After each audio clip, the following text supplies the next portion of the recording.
My boss always said he valued mental strength, until my son had a panic attack in the office. Instead of compassion, he laughed and filmed it. Then he shared the video with the entire company, mocking a teenager who had survived a traumatic crash. "He's just crying 'cause his toy broke," he joked. In that moment, something inside me snapped. I wasn't just a mother anymore. I became the storm he never saw coming. And the day he laughed at my son was the day he signed the death warrant for his empire. If you've ever watched someone mock your pain, or your child's, you know that kind of hurt leaves a scar. If this story strikes a nerve, share your thoughts below, hit like, or subscribe. You're not alone, and neither was I. My name is Rachel Myers, and for the past 6 years, my life revolved around two things: balancing company spreadsheets and helping my son breathe through panic. I worked as a senior accountant at Halden Corp, one of those fast-growing visionary companies where beanbags and glass walls tried to distract from the toxic core. Brent Halden, the founder and CEO, was exactly the kind of man you'd expect to be running it. Slick hair, gleaming smile, motivational posters in his office about winning and crushing limits. But the truth? Brent didn't build people. He broke them, quietly, strategically, with a grin.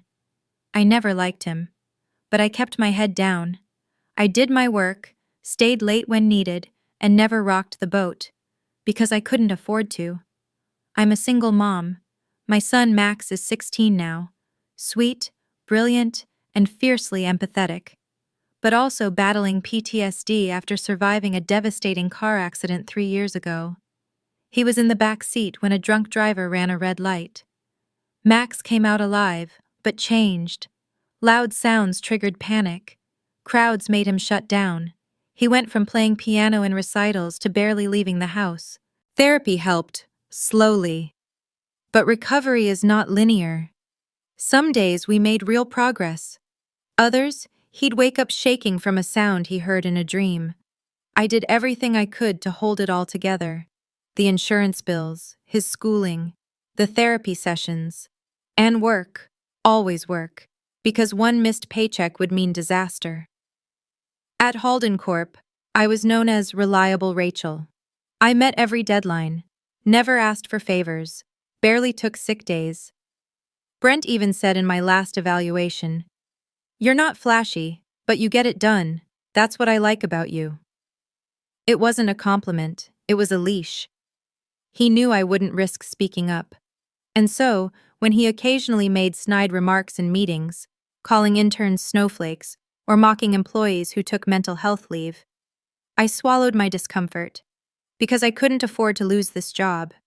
But I kept notes, quietly, a habit I picked up from living with uncertainty, a spreadsheet here, a calendar entry there, not just for work, but for survival. Then came that day. It was a Tuesday, month-end reporting. I was buried under numbers when my sitter called in sick last minute. I had no backup, none. Max was supposed to be home, but I couldn't leave him alone for that long, so I did what I had to. I brought him with me. He sat in the quiet break room with noise-canceling headphones, drawing in his sketch pad. I told him it'd only be a few hours. I even left my phone open with a calming app for emergencies. For a while it was fine, until the maintenance team started welding in the adjacent floor. The sudden high-pitched screech of metal on metal echoed through the vents. Max's hands flew to his ears. He curled up, rocking back and forth, gasping, breath caught in his throat. I dropped everything and rushed to him, helping him breathe through it. Grounding techniques, voice low and calm. We'd practiced this. We'd survived this before. But then I heard the laugh. Brent, standing just outside the glass partition, arms crossed, phone in hand, recording. "You serious?" He chuckled to someone beside him. "Kid's freaking out like he dropped his Happy Meal. What is he, 12? Then he said it. "Guess Mommy forgot the batteries for the toy." And they all laughed. Laughed. At my son. at my max, in one of his most vulnerable, human moments. Something inside me cracked. I got Max to a safer space, called a cab, took him home. He didn't say much that night, just crawled into bed, headphones on, blanket pulled over his head. But me? I stared at the ceiling until sunrise, and for the first time in years, I didn't feel scared. I felt cold, clear, because I knew something Brent didn't. He wasn't the only one who paid attention, and I'd been listening, watching, collecting, not for revenge, but for justice. And now, it was time. The next morning, I walked into the office like nothing happened. Hair done, button-up shirt, coffee in hand. But everything had changed. Something had shifted. Not just in how I saw Brent, but how I saw myself. For years, I had convinced myself that survival meant silence. Endure the pressure. Ignore the microaggressions. Pretend the little cuts didn't hurt.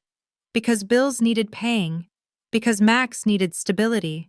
Because that's what good mothers do. But what Brent did to Max wasn't a little cut. It was a deep, public wound. And suddenly, all those reasons to stay silent felt like excuses. That morning, the clip Brent recorded of Max had already made its way into the company Slack, under a channel labeled Friday Funnies. It had been shared, reacted to with laughing emojis. One employee even commented, "Classic Brent, always finds the humor." It was a 14-second video, but for me, it was a loaded gun. I didn't reply, didn't storm in or cry or shout. I downloaded the video, quietly, saved it to a private drive. Then I opened a fresh notebook and wrote 2 words in capital letters. Enough. The next few days were a blur of control. I kept my tone warm, my face polite. But every time I got a moment alone, I was digging into files, Slack history, HR archives. I didn't know exactly what I was looking for yet, but Brent had been cruel too often, too publicly, for there not to be more. And oh, there was. One document trail led to another. A sudden resignation from a female developer last year after filing an internal complaint. Another pointed to Brent slashing overtime pay from contractors and laughing about it in internal chat. I found emails where he referred to a temp worker as the dishwasher and joked she should be glad to have air conditioning. Each screenshot I took felt like another brick in a wall I was building, not just around myself, but against him. But I knew I couldn't do this alone. Brent was powerful, untouchable in many circles. The company was his brand. And if I made a move too soon, without backup, he'd crush me legally before I could blink. That's when I remembered her. Monica Ruiz, former head of UX at Halden Corp, left about a year ago after a sudden legal dispute with Brent. The rumor was she overstepped on budget proposals and was let go. But I remembered the look on her face during her last week. Not anger, but fear. I still had her number. It took me 2 hours to write the text. I deleted and retyped it 4 times. Hi, Monica. This is Rachel from accounting. I know this is out of the blue, but I think we have something in common, and I think you might want to talk. She responded in 15 minutes. Where? When? We met at a quiet coffee shop on the edge of the city. She looked lighter than I remembered, but also guarded. The moment I said Brent's name, her face changed. I knew he'd screw someone else eventually, she said, eyes narrowing. Then I told her what happened to Max, showed her the video. She didn't speak for a full minute. Then, I tried to expose him a year ago, filed a complaint. He buried it and threatened legal action if I went public. Said he'd destroy my career, and he could. I had no proof. She paused. But I always hoped someone smarter would come along. Someone patient enough to collect it all. I smiled. I've been patient for 6 years. That's when the plan began. Monica still had old files, archived project folders, including a damning audio clip Brent accidentally recorded on a Project Zoom, mocking an employee's stutter. I had internal chats, the video of Max, and Brent's messages riddled with casual ableism and cruelty. Together, we started piecing it all into a timeline. Not just one incident, but a pattern, a culture of humiliation, a CEO who thrived on control, fear, and public ridicule. We gave ourselves a deadline: 3 weeks. 3 weeks to build a file airtight enough to survive scrutiny, to send to the right hands, press contacts Monica still had, a labor attorney I'd quietly reached out to, and most importantly, to time it for maximum impact. Brent was about to host his annual Future Forward investment pitch event, streamed live, press covered, meant to secure funding for his new expansion venture. The public spotlight would be on him. It would also be his unraveling. In those 3 weeks, I barely slept. Max noticed. "You okay, Mom?" he'd ask, fidgeting with the edge of his sleeve. I'd smile and say, "We're going to make sure people like Brent don't get to laugh anymore." He didn't ask more. But the look in his eyes, it was the first time in months I saw something return. Hope. Some people think revenge is loud, explosive, immediate. But the most effective kind? It's patient, precise, and terrifyingly quiet. For the next 10 days, I became someone else. At work, I was still reliable Rachel, nodding in meetings, replying to emails, blending into beige cubicle walls. But behind my screen, behind every smile, I was sharpening the knife. Monica and I set up a secure shared folder. We organized everything by category: HR violations, verbal abuse, with time-stamped recordings, financial misconduct, ableist comments and footage, employee testimonies. She even gave me access to an anonymous forum where former Halden Corp employees vented horror stories, threads going back 5 years, stories that matched our evidence too perfectly. We weren't just dealing with an arrogant boss. We were building the case against a man who had built an empire on psychological warfare. I still remember the adrenaline the day I found the file. Buried inside an old quarterly audit report Brent had adjusted before presenting it to investors. A quiet $200,000 discrepancy disguised as development incentives, but there were no receipts. No trail, just a dead-end transfer to a consulting firm. That didn't exist. I cross-checked the LLC. Fake address, no website. It was a shell. I stared at the screen for 10 minutes, hands shaking. He hadn't just mocked my son. He'd stolen. It gave us exactly what we needed: leverage. That night, I printed out the entire trail, stored it with the rest of the physical files I was building, just in case. Because if Brent even sensed something was coming, he'd burn everything and anyone. Meanwhile, Monica reached out to 2 journalists she trusted, one from a tech media site, the other from a business ethics blog. Both were intrigued. Both agreed to look into the story. But they needed proof. A hook. A pattern. We were giving them more than that. We were handing them a house of cards mid-collapse. The final piece came from an unexpected source. One morning, I overheard 2 junior staffers whispering in the break room, giggling about that video Brent showed during happy hour. Curious, I lingered. Apparently, Brent had been showing another video, this one of a nervous intern stuttering during a pitch. Brent had edited it with circus music. I nearly vomited. I asked one of the interns, gently, off the record, if she still had access. She hesitated, then whispered, "He stores those in a private SharePoint folder called Hall of Shame." It wasn't password protected. It was branded company content. Inside were dozens of clips, employees stumbling, panicking, even crying, all mocked, all time-stamped. It was disgusting, but also undeniable.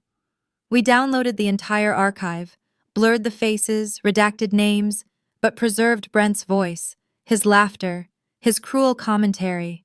Monica and I met at her apartment that weekend, going over the master timeline on her kitchen table, paper, strings, markers, like something out of a detective movie. Then we timed the strike. Brent's Future Forward event was 4 days away. A live-streamed summit, high-profile investors, and a keynote he'd spent months hyping. He was calling it the Decade of Impact. We scheduled the leaks to hit that same morning, 8 o'clock a.m., the anonymous blog post with evidence of internal abuse. 8:30 a.m., a journalist tweet thread going viral with screenshots and testimonies. 9 o'clock a.m., the video montage titled "This is Halden Culture" dropped anonymously on YouTube. 10 o'clock a.m., the internal documents and fake consultancy trail delivered to the Department of Labor and the SEC. Brent had no idea. He was too busy choosing which designer suit to wear on stage. And me? I came in that Monday like always, coffee in hand, spreadsheets open, smile practiced. Except this time, I wasn't surviving. I was watching the match hit the fuse. At exactly 8 o'clock a.m. on launch day, Monica sent me a single text. "It's live." By 8:07, the anonymous exposé was trending on Reddit's r anti-work and r tech industry, titled "Inside Halden Corp, Mockery, Manipulation, and a Culture of Fear." The article detailed what we'd uncovered: Brent's Hall of Shame video collection, years of employee mistreatment, and his carefully hidden financial discrepancies.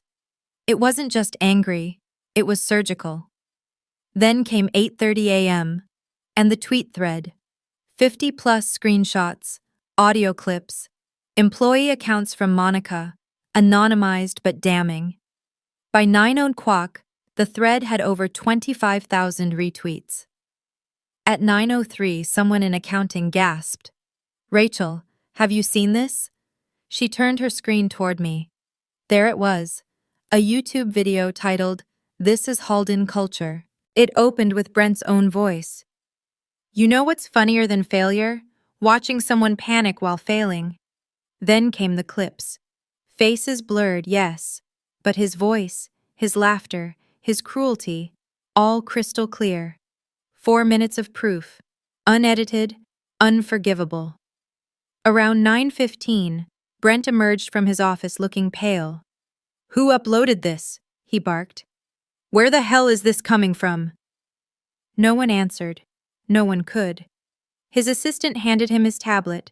The press was calling. Investors were emailing. And then, his phone buzzed again.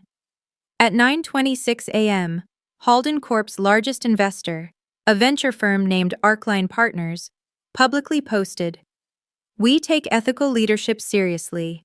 We are suspending all financial support pending internal review." 10 minutes later, 2 more firms followed suit. And then the hammer dropped. At 10 o'clock a.m., the Department of Labor acknowledged receipt of a whistleblower file alleging labor violations and disability harassment. The SEC confirmed it was reviewing documents related to financial fraud and shell companies. Brent was spiraling. He canceled the live stream, ordered the comms team to draft a damage control statement, yelled at IT to trace the leaks. But the sources were anonymous, routed through VPNs and burner emails. I watched him from across the office, his voice rising, arms flailing, hair falling out of place. The same man who once called a crying intern emotional deadweight was now sweating through his Armani. Poetic. By noon, the office was in chaos. PR teams were on calls, Slack channels silenced, employees whispering by the water cooler. But for me, the most satisfying moment came quietly. Around 2 o'clock p.m., Max texted me from school, the first full day he'd attended in a month. "Saw a headline about your boss. Was that you?" I replied with a smile emoji and, "Let's just say the world saw what I've seen for years." He sent back a single word. "Good." Later that afternoon, Monica called. "He's finished," she said, voice trembling with exhausted relief. "The lawyers say it's just a matter of time. One of the journalists said they've never had a story spread this fast." We didn't gloat. We didn't need to, because when justice hits this hard, silence says enough. That night, I tucked Max in and told him, "You never have to walk into a room where someone laughs at your pain again."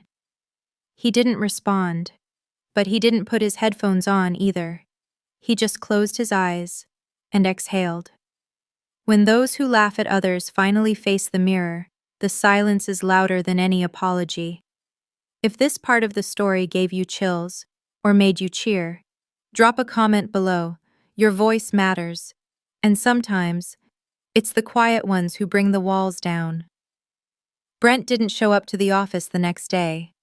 Instead, a mass email went out from his executive assistant.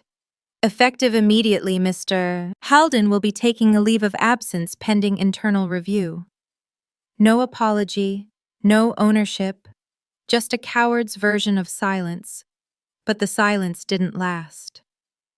By that afternoon, a group of current and former employees, nearly 30 of them, had come forward publicly, sharing their experiences. Some gave full names, others remained anonymous. Their stories echoed the same pattern: mockery, gaslighting, retaliation. Brent had built a kingdom of control, and now the gates were crumbling. The media smelled blood. Articles flooded in with headlines like, "Halden Corp CEO accused of cultivating toxic culture of humiliation." Disability rights advocates call for federal investigation. From tech visionary to public pariah, the fall of Brent Halden. Even mainstream news picked it up. Rachel Maddow covered the story, so did CNN Business. Monica and I watched the segments together over cheap takeout, jaws slack, hardly believing it was real. But we weren't finished. Because Brent still had legal muscle. And money, at least for now. So we doubled down. The Department of Labor reached out to Monica directly, asking for a formal deposition. A civil rights organization asked if we'd be willing to testify. And behind the scenes, Halden Corp's board was scrambling, trying to contain the fire before it swallowed everything. That's when a confidential email leaked, sent from the board's legal team to Brent. "We advise you to consider resignation, immediate, irrevocable. The company cannot survive your continued association." Someone from the inside had sent it to the press. It hit front pages the next morning. And just like that, the narrative shifted. Brent wasn't a misunderstood genius anymore. He was a liability. At the office, people stopped whispering and started speaking up. The culture of fear cracked wide open. Junior analysts started emailing HR about past mistreatment. Team leads forwarded old Slack messages they'd once ignored. And somewhere in that wave of truth, I realized something. This wasn't just my revenge. It was ours. The interns he humiliated, the employees who left in shame, the ones who stayed, smiling through silent trauma. We were all reclaiming our voice, together. Still, I knew the worst, or best, was yet to come. Because Brent? He wasn't going to go quietly. He'd been too powerful, too protected for too long. And now that his kingdom was falling, he'd try one last thing: denial, deflection, or, if I knew him well enough, destruction. I wasn't afraid. I had receipts, I had allies, and most of all, I had the truth. The storm was almost here, and I was ready to face him. The conference room was packed. Cameras were set up for the quarterly stakeholder update, and for once, Linda seemed nervous, not visibly, but Emily could tell. Her smiles were too tight, her jokes didn't land. The room felt tense.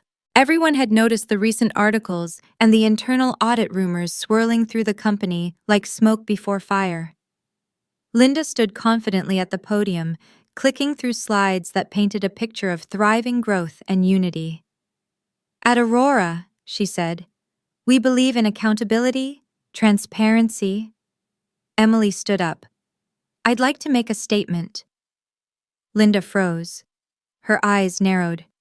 "Emily, This isn't— No, Emily said, her voice steady. This is exactly the place.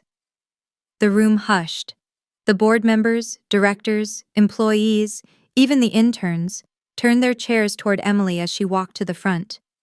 She reached into her folder and laid it on the table.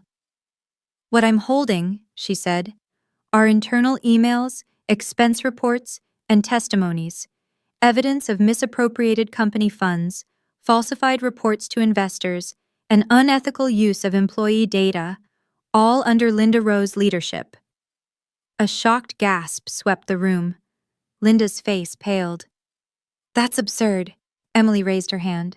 Let's begin with this, she said, projecting a slide of an email Linda had sent to HR, instructing them to bury complaints from multiple employees about her behavior. This one, Emily continued, clicking to the next, is a purchase order, $12,000, approved by Linda for a wellness retreat that coincided with her daughter's birthday weekend. Not a single employee on the list actually attended.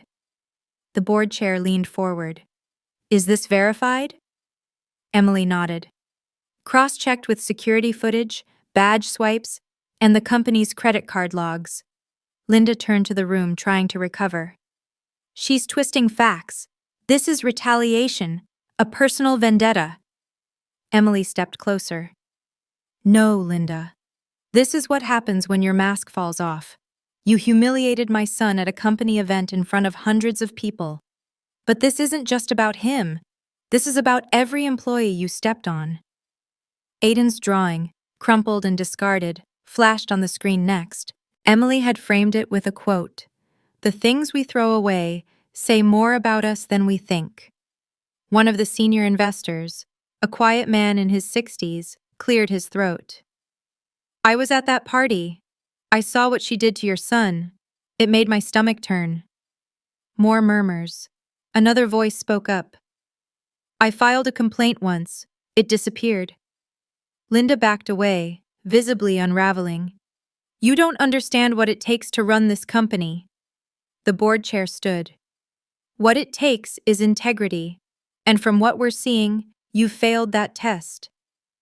Emily's final slide was a resignation letter, already signed by Linda's assistant, who had submitted her own account of the misdeeds just hours before.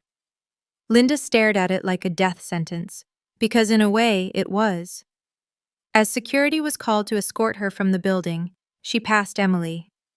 You ruined me, she hissed. Emily didn't flinch. No, you did that all by yourself. And as Linda was walked out of her own empire, the room erupted in a thunderous, liberating silence, the kind of silence that follows justice. Emily sat in her living room, staring out the window at the quiet street below. For the first time in months, the house didn't feel like a war zone.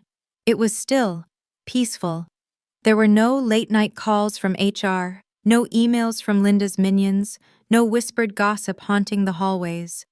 The silence felt unfamiliar, but welcome. It had been 2 weeks since the board's emergency meeting.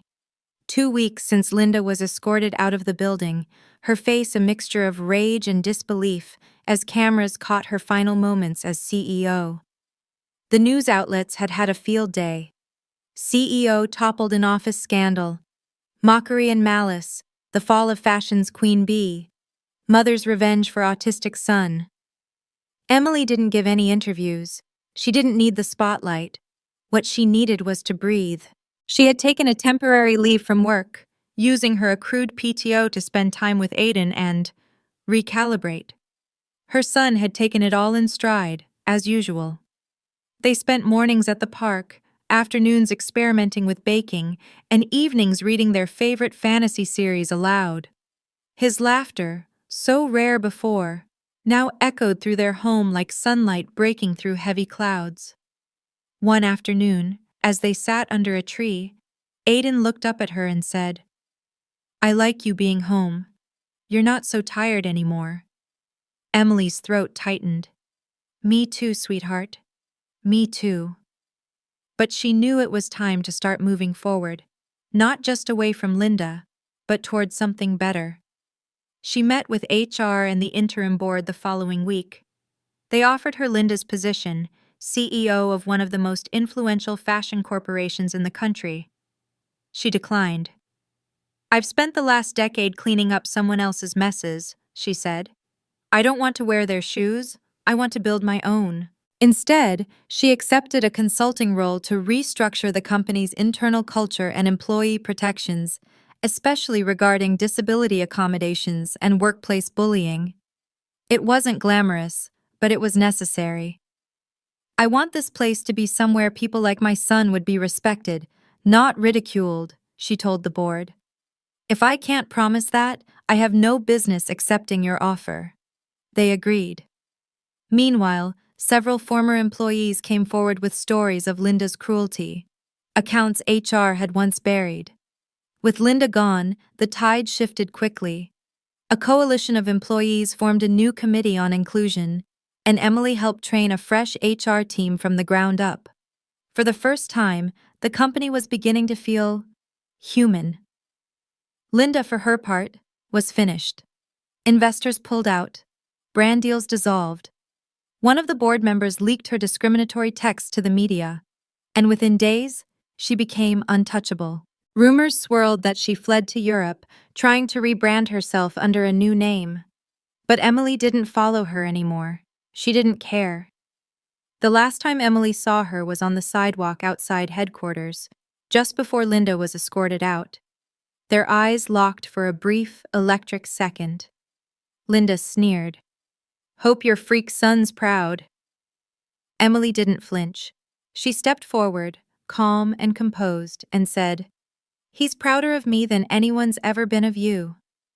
Then she turned and walked away. Now, weeks later, as summer eased into fall, Emily stood before the full-length mirror in her bedroom, adjusting the pin on her blouse. An enamel sunflower, Aiden's favorite flower. She smiled at her reflection, not because she looked powerful, but because she finally felt whole. She had fought, she had bled, and she had rebuilt. Not just her career, but herself. The house was quieter now, not empty, not sad, just quieter, like it had taken a deep breath and finally exhaled. For weeks after Linda's fall from grace, Emily allowed herself to do something she hadn't done in years. Pause. The first few mornings felt surreal. She'd wake up expecting a phone full of urgent emails, cruel requests, or passive-aggressive calendar invites. Instead, there were text messages from former coworkers congratulating her. There were even flowers from a few of them, with notes that read things like, "You did what we all wished we had the guts to." But nothing meant more than the moment Aiden came home from school, placed his backpack down carefully, and asked, "So, you're not going back there, right?" Emily smiled.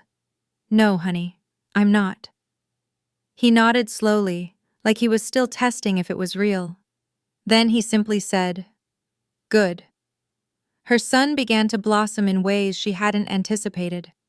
Without the constant tension of her toxic job, Emily found herself more present, more attuned to Aiden's needs. They planted a small herb garden together. She taught him how to make lasagna from scratch.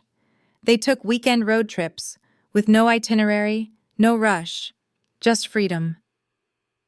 One afternoon, while waiting in the carpool line, Emily received a message from an unfamiliar number. It was a woman named Fiona, someone who had briefly worked under Linda years ago. Fiona said she'd read the article and watched the video Emily had released. "Thank you," she wrote. "I thought I was crazy for the way she treated me. You gave me closure I didn't know I needed." Emily stared at the message for a long time. The revenge had never been about making a spectacle. It had been about setting something right, not just for herself, but for all the invisible people Linda had stepped on. And that's exactly what it had done. A few months later, Emily launched her own boutique consultancy, small, values-driven, with a focus on ethical leadership. She hired people who'd once been discarded or overlooked.